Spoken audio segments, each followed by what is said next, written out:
L'avocat de Kémy Séba, Juan Branco, a exprimé de vives préoccupations concernant la situation juridique de son client, qui risque 30 ans de prison en France.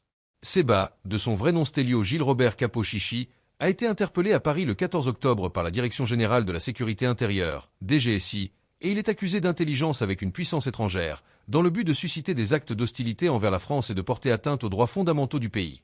Juan Branco a fermement rejeté ces accusations, qu'il considère comme une forme de vengeance politique visant à faire taire son client, un militant pacifique connu pour ses critiques du néocolonialisme. Militant panafricaniste, écrivain et conférencier béninois, Kémy Séba s'est fait un nom par son engagement pour les droits des populations africaines et sa dénonciation des régimes pro-français en Afrique de l'Ouest. Son interpellation a provoqué une vague d'indignation sur les réseaux sociaux, où il est suivi par une large communauté. Nathalie Yan, une autre militante panafricaniste, a publiquement réagi, affirmant que son combat pour la libération des peuples africains et ses prises de position contre l'influence française en Afrique expliquaient son arrestation. Lors de la conférence de presse qui a suivi l'arrestation, Juan Branco a critiqué l'utilisation de lois destinées à des affaires d'espionnage et de trahison contre un militant civil. Il a rappelé que Kémy Séba n'avait jamais appelé à la violence et que ses activités, notamment ses conférences et ses interventions publiques, étaient toujours transparentes. Séba se trouvait à Paris pour rencontrer des opposants béninois et rendre visite à un proche malade, ce qui, selon Branco, ne justifie en aucun cas des poursuites aussi sévères. L'organisation de Séba, Urgence panafricaniste, a également publié un communiqué précisant qu'il circulait avec un visa de type D dans l'espace Schengen, après avoir été déchu de sa nationalité française en juillet dernier. Il avait également récemment reçu un passeport diplomatique du Niger en tant que conseiller du président de la transition, renforçant son rôle en tant que figure influente du panafricanisme. L'avocat a également attiré l'attention sur le contexte géopolitique tendu entre la France et certains États africains, notamment le Bénin. Il a suggéré que les autorités françaises cherchaient à manipuler la situation politique en Afrique en utilisant la justice pour neutraliser les opposants à leur influence. Ce point est crucial, car il met en lumière le lien entre la situation de Séba et les intérêts stratégiques de la France en Afrique de l'Ouest. Par ailleurs, cette affaire a ravivé le débat sur la liberté d'expression et les dérives autoritaires en France et en Afrique. En comparant cette situation à celle de régimes dictatoriaux, l'avocat a dénoncé l'instrumentalisation de la justice pour réprimer les opposants politiques. Le cas de Séba, fondateur de plusieurs organisations panafricanistes, dont certaines, comme la Tribuca, avaient été dissoutes par les autorités françaises, reflète un climat où la liberté d'opinion est menacée.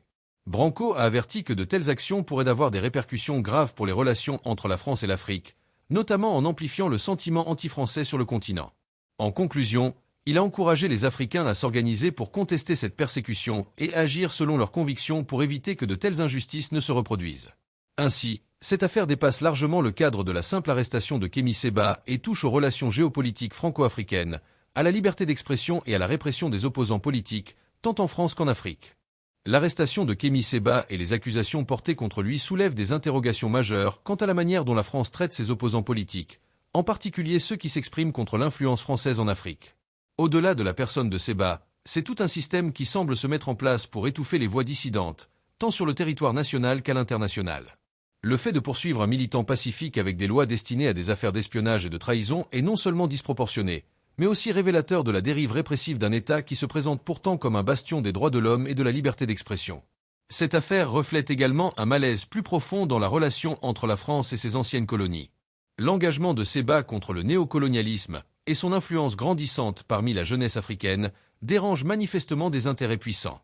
La déchéance de sa nationalité française, un acte hérité des pratiques coloniales, montre bien à quel point la France reste sur la défensive face à ces critiques. Cela soulève des questions cruciales. Jusqu'où la France est-elle prête à aller pour maintenir son influence en Afrique? Et comment justifier de telles mesures répressives alors que le discours officiel prône la démocratie et la souveraineté des nations africaines? En réprimant des figures comme Kémy Séba, la France prend le risque de renforcer le sentiment anti-français, déjà palpable dans plusieurs pays africains, tout en sapant sa propre crédibilité en matière de droits de l'homme. Ces actions pourraient avoir l'effet inverse de celui recherché. Au lieu de marginaliser les militants panafricanistes, elles risquent de les rendre encore plus populaires, surtout auprès d'une jeunesse africaine en quête d'indépendance et de reconnaissance. Maintenant, j'aimerais avoir votre avis. Pensez-vous que la France instrumentalisait sa justice pour réprimer ses opposants? Ces méthodes sont-elles compatibles avec les principes démocratiques qu'elle prétend défendre? Partagez vos réflexions en commentaire. L'actualité autour de Kémy Séba et de son engagement face à des défis aussi imposants offre plusieurs leçons d'excellence, applicables pour évoluer et prospérer dans sa propre vie personnelle et professionnelle. Voici 5 leçons majeures. 1. Détermination face à l'adversité. Kémy Séba reste engagé dans son combat malgré les menaces et les accusations qu'il subit. Sa persévérance face aux pressions montre qu'il est possible de maintenir ses convictions, même lorsque les obstacles semblent insurmontables. Dans la vie, il est crucial de rester déterminé face aux difficultés et de ne pas se laisser décourager par les obstacles extérieurs. 2. Courage dans l'expression de ses convictions. Le courage de Séba de s'exprimer publiquement contre des systèmes puissants, même au péril de sa liberté, illustre l'importance de défendre ce en quoi l'on croit. L'excellence demande parfois d'assumer des positions impopulaires ou risquées, mais c'est en agissant avec intégrité que l'on peut véritablement progresser et se démarquer. 3. Maîtrise de soi et non-violence. Kémy Séba prône un militantisme pacifique et n'a jamais encouragé la violence. Cela montre qu'il est possible de mener des combats avec calme et contrôle, même dans des situations tendues. Dans la vie, il est essentiel de gérer ses émotions et de répondre aux provocations de manière réfléchie, car la maîtrise de soi est souvent un facteur clé de succès et de respect. 4. Résilience face aux attaques personnelles. Les accusations portées contre Kémy Séba sont graves, mais il continue à se battre pour ses idées sans céder. Cette résilience face aux attaques montre que l'excellence exige de ne pas se laisser abattre par la critique ou la persécution. En développant une peau dure, on peut rester concentré sur ses objectifs et avancer malgré les défis. 5. Vision à long terme et engagement. Kémy Séba ne se bat pas uniquement pour sa personne, mais pour une cause plus grande, la défense des peuples africains contre le néocolonialisme. Cette vision dépasse l'instant présent et s'inscrit dans une lutte à long terme. Pour aller d'excellence en excellence, il est important de cultiver une vision claire et de s'engager pleinement dans une mission qui dépasse ses intérêts immédiats. Ces leçons peuvent être appliquées dans toutes les sphères de la vie pour atteindre des objectifs ambitieux tout en restant fidèle à ses principes. Quels enseignements retenez-vous de cette situation ?